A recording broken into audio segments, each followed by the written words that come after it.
Forget gurus. Forget anyone claiming to be an online business expert without going through the challenges of entrepreneurship themselves. The Real Money, Real Business podcast is here to prove the best insights in online business comes from your fellow online business builders. We dig into stories of entrepreneurs selling their business on the Empire Flippers marketplace so that you can learn how they made their business profitable, how they overcame obstacles, and what lessons they learned in their online journey. If you want to take your business and your knowledge to the next level, you've come to the right podcast. Let's get started.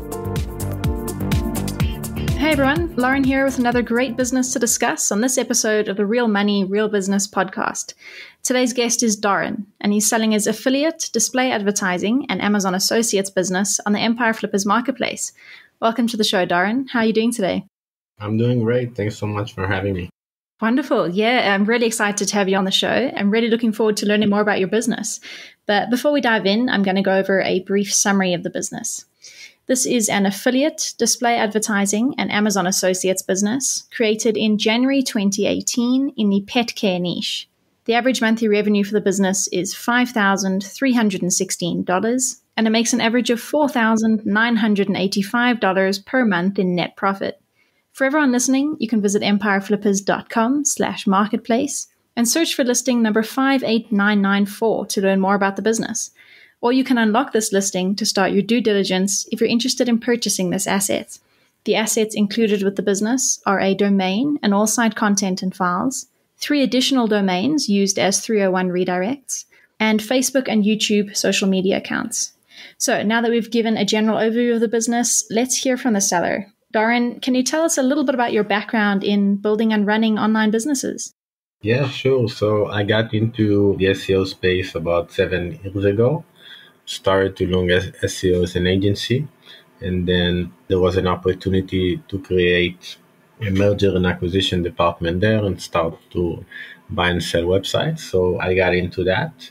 Did that for a few years and then co-founded my own business and working on a similar model there where we either buy or acquire or build sites and then we either hold them for the long term or sell them like we're doing with this site. Okay, wonderful. Yeah, you've definitely got a lot of experience under your belt. This particular business that you're selling now, did you buy that or build that up yourself? We build it ourselves. Okay, wonderful. So how did you get the idea to create a site centered around this particular topic? Well, initially, we researched a few different niches, and the pet niche, especially post-COVID, is really growing. So that site we actually started before was started in, I think it was mid-2018. And just the pet space it's kind of like an easy space to operate in because there's so much content you can create and there's a lot of low-hanging fruits and uncompetitive keywords that you can target. So that was the idea behind building like a broader pet site. Yeah, wonderful. So this site earns money through a variety of different sources. Can you walk me through the various revenue streams? Yeah, sure. So it has 2 main revenue streams, the affiliate revenue stream and the display ads revenue stream. So with affiliate, there is a wide range of programs that we monetize. So the site is not just dependent like most pet sites on Amazon or Chewy, but instead we've kind of mapped out that there is a problem being just like a sold Amazon site or like a sold Chewy site, like not really good for the readers and also not really good for us to being dependent just like on one big merchant. That's why we've kind of diversified across different ranges of affiliate programs. So the revenue is pretty even between those different programs. So there's probably like 4 or 5 main programs that we work with. So we're not dependent. So if Amazon or Chewy changes their deal tomorrow, that doesn't really affect the site. And then the other side of the monetization is the display ads. And that happens through AdThrive, which is a really good ad monetization platform for the pet space. And apart from that, that's something that's not listed in the P&L, but we were able to start to monetize the YouTube channel as well this month. So that should add an additional $150 to $200 on the monthly income. And that's also like a very stable stream of income. We're seeing that like the YouTube traffic is a lot more stable than the web organic traffic. Yeah, that's wonderful. It's very well diversified. You've certainly had a lot of success with this business. As you say, it's running quite steadily. Why are you selling it now? We have a couple of other projects that we're focusing on, and we've kind of had to decide, where we want to put our focus on. And so that's the reason why we're selling it, because we want to reallocate the capital from this deal to work on our current projects. We're also gotten into the FBA in the e-com space, which is requires a heavier capital investment. So the idea behind this is to liquidate this asset so we can fuel the growth for our e-com business. Yeah, well, all the best of luck with that move. It's quite exciting to move over to the e-com space. So I hope that works out really well. Is there anything that you learned from this particular business that you would apply to any future sites or businesses that you work on? Yeah, definitely. I think the biggest thing we learn is just to really focus on the quality of the content on the site. Initially, when we started it, we used a lot of random writers. And as time progressed, we moved to working just with expert writers. So it's either writers that are really familiar in the pet space, or it's veterinarians and animal behavior specialists. And that's really the reason why the site was able to kind of go through a few different updates that happened over the past few years that really targeted affiliate sites. If you look at the site history and the P&L, you do see that in December of 2020, for example, it was negatively impacted from an update. So the site lost, I think it was around 60 or 70% of the traffic. So after that update, we went in and we updated a lot of old articles. We removed a lot of inactive authors and replaced it all with writers with more expertise. We worked a lot on the social proof of the website and the authors. And that proved successful because 4 months later, the site bounced back. Didn't quite bounce back to the same traffic levels, but in terms of revenue levels, it bounced back to the same revenue levels. Sometimes it's not just about the amount of traffic you have, but also the type of traffic you have. So that proved very efficient. And ever since then, the site has been really, really stable in terms of income. Yeah, fantastic. That's a great lesson to learn. I'm sure there were a few hiccups along the way with this business. If you had to go back and start it again, is there anything that you would do differently a second time around? Yeah, I would start from the bat. I wouldn't use like a team of random writers. I would use just better writers from day one and just really focusing on getting the content right the first time instead of settling on the quality and then you have to go back and improve it. So yeah, starting over that's what I would do differently. Yeah, certainly. So, Darren, you've got an established background in SEO. Where does the majority of your traffic come from? And do you do anything in terms of marketing for the site? All the traffic comes from SEO, basically. That's our strong side. Apart from that, there is the YouTube channel. The YouTube channel currently has 24 videos and 1,000 subscribers. I think there's a ton of potential for the YouTube channel. I think where we kind of went wrong with the channel is not being more consistent in terms of uploading content and selecting like a clear direction of the type of content on the channel.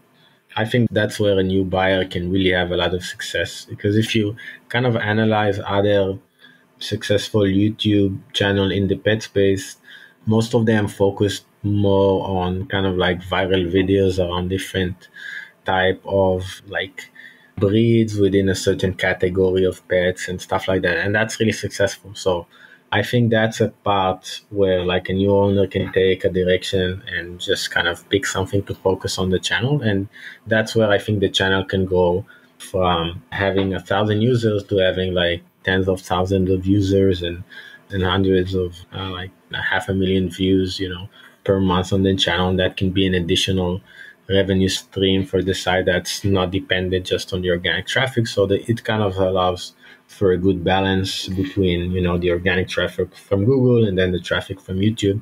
So it's also a good way to mitigate your risk of being affected in the future by an algorithm update, because you already have this other very stable revenue stream coming from YouTube. Absolutely. I mean, that sounds like a really great growth opportunity and an unusual one for businesses to have, which is a great thing. Talk to me about the type of work you do on this business. How many hours per week does this business take up your time, and what sort of tasks do you work on? Right now, it doesn't really take a lot, maybe just like 1 or 2 hours a week. We publish just like a couple of articles each month, and then we go in and we'll optimize a few older articles. So it's really like hands off at the moment. So I think a new buyer that's experienced this site is really easy to manage. Of course, if they're putting in like an aggressive growth plan in place and uploading a lot of new content, so that would increase the workload. But just to keep the site at the same revenue levels, that's really hands off work. Yeah, it definitely sounds like a really passive business. You touched on this a bit in that previous answer, but for someone who's not familiar with this business model or perhaps this niche, what skills or requirements would you say are needed to run this business successfully? Well, you'll have to learn at least the basics of SEO and the basics of WordPress. WordPress is the web platform the site, it's the content management system the site operates on, which is, I'd say, it's pretty easy and basic to learn. Then after that, obviously, there's a learning curve and you'll have to invest more time to really get into the core of things. But fundamentally, just for like the basic management, it's pretty straightforward. Maybe other elements, also learning a bit about Google Analytics and Google Search Consoles, which are the tools you use to measure your engagement on Google and analyze the traffic that's your inbound and traffic coming to the site. Yeah, that's a good shout, definitely. What are the biggest risks with this business that buyers should be aware of? Well, the biggest risk obviously is the algorithm updates. I would say that's the biggest risk in any SEO based business that you acquire. There's always a risk that you buy the business and then a couple of days later, a month later, there's an algorithm update and your site may lose 50% of its traffic. If you're buying an SEO oriented business, that's always a risk.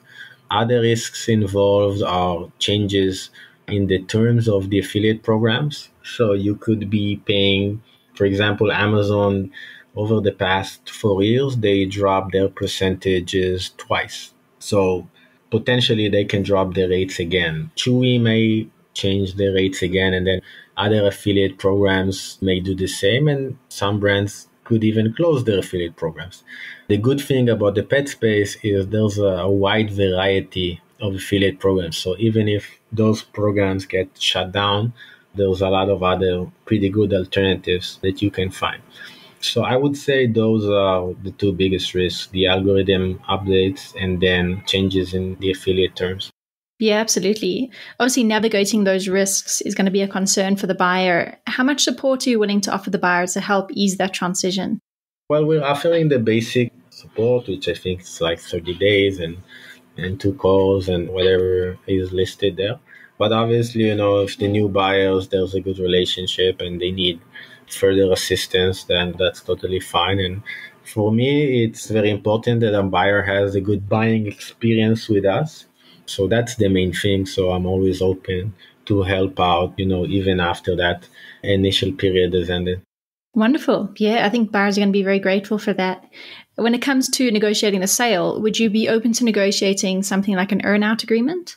Yes. Wonderful. And would you be willing to commit to a non-compete agreement? I do have other sites in the space which are disclosed to Empire Flippers and would be disclosed to, any buyer making an offer. I could potentially do some sort of non-compete, but it wouldn't be a non-compete where I don't work in the pet space because obviously, as I mentioned, I do have other active sites. Yeah, certainly. Yeah. So is there any software, tools, or resources that helped you when you ran this business that would help the buyer to streamline it?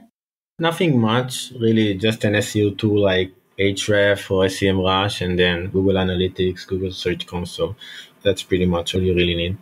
Okay, perfect. Well, Doran, that leads us into the last question of the interview and probably the most important one, which is if you had to put yourself into the shoes of a buyer, why do you think your business is a business worth buying? That's a good question. The answer is if you look at any and all other content sites on Empire Flippers listed right now. I sincerely doubt for this price range that you would find a site that's well designed like this site that has the level of expertise in terms of content. So when you look for the authors to the content for this site, you'll find really, really esteemed authors, which personally I haven't seen it on any other site within the price range of this site. So it's really, really rare to find that kind of quality in terms of design and in terms of the level of content expertise.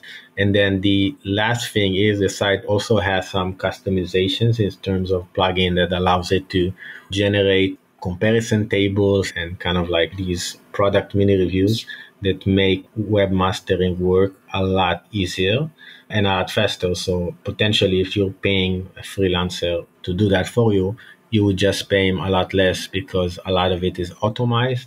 And then we're also using API for some of the merchants, so you don't have to go back and update images and update product links if those changes. I think definitely for the price range, I personally haven't seen this on any other site in Empire Flippers for a long time. Yeah, absolutely. It sounds like there's a lot of strong selling points for this business that buyers will be very excited about. Dorian, is there anything else you'd like to share with our listeners that I might have missed? No, I think we pretty much covered everything. Wonderful. Well, thanks so much for your time and for letting us know more about your business. It's been wonderful talking to you. Thanks so much.